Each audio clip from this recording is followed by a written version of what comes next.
Saya Kades Desa Jenilu, Robert Novak.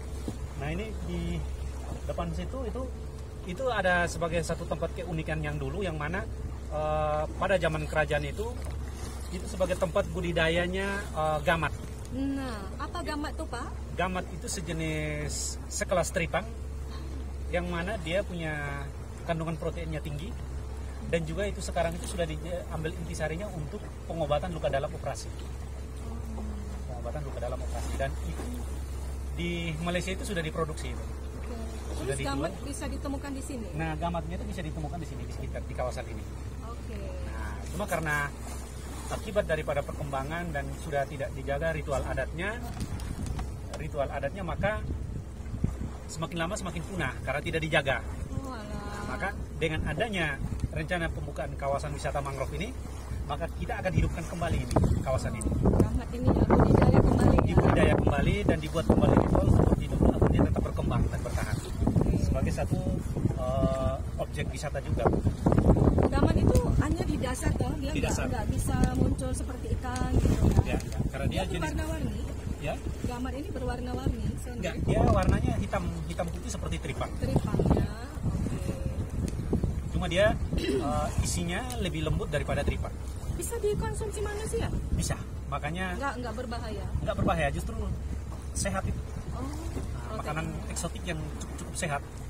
Oke. Nah, terima kasih Pak Kades. Dan juga kawasan ini. Oke. Ini, sepanjang ini. Sepanjang ini yang ada gamatnya ya? Ya, jadi setiap tahun dulu zaman kerajaan itu setiap tahun sekali dibuatkan ritual untuk panen itu. Jadi sebagai dilarang untuk tidak boleh sembarang masuk. Setiap tahun dibuatkan ritual dulu, baru masyarakat itu masuk panen itu gamatnya. Karena itu adalah salah satu makanan kesukaan daripada permaisuri raja. Gamat nih, Bapak TNI AL nih, Pak Farhan. Apa aja yang sudah disiapkan nih untuk kawasan wisata baharinya nih? Baik, jadi memang inisiasi dari Angkatan Laut sebenarnya bekerja sama dengan Kabupaten Belu.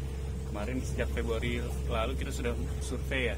Jadi ada banyak bakau yang ada di Desa Jenilu, tapi yang kami rasa pada akhirnya cocok untuk dijadikan daerah wisata, termasuk daerah konservasi, itu ya daerah sini seperti itu. Di tahap pertama kita sudah membangun gapura untuk pintu masuk kawasan wisatanya, sekaligus dalam persiapan untuk membuka jalan termasuk lahan parkir untuk tempat wisata yang lain. Selanjutnya kita juga sudah menyiapkan untuk membuat jembatan untuk sebagai tempat wisatawan itu lalu lalang. Jembatannya harapannya jadi tempat perputaran ekonomi, karena nanti akan kalau bisa nanti juga ada tempat semacam tempat pemancingan. Masa kalau sudah lebih terdevelop lagi tempat ya wisata kuliner biasa jadi. Namun nanti harapannya kan sebenarnya bakaunya luas, tadi sudah dijelaskan sekitar hektar area tempat.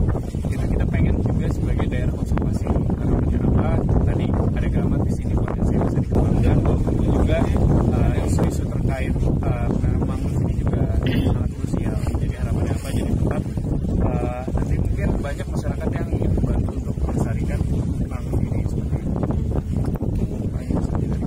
Oke, kira-kira kapan nih mau dibukanya secara resminya? KBN sendiri sudah berjalan dari awal tahun 2024, berjalan hingga sekarang masih tahap pembangunannya. Kita rencanakan meresmikannya di kuartal 4 tahun 2024. Harapannya ketika sudah diresmikan, setidaknya ada hal yang bisa kita lalu tadi tempat wisata. Mungkin belum sampai 100%, tapi harapannya ada potensi.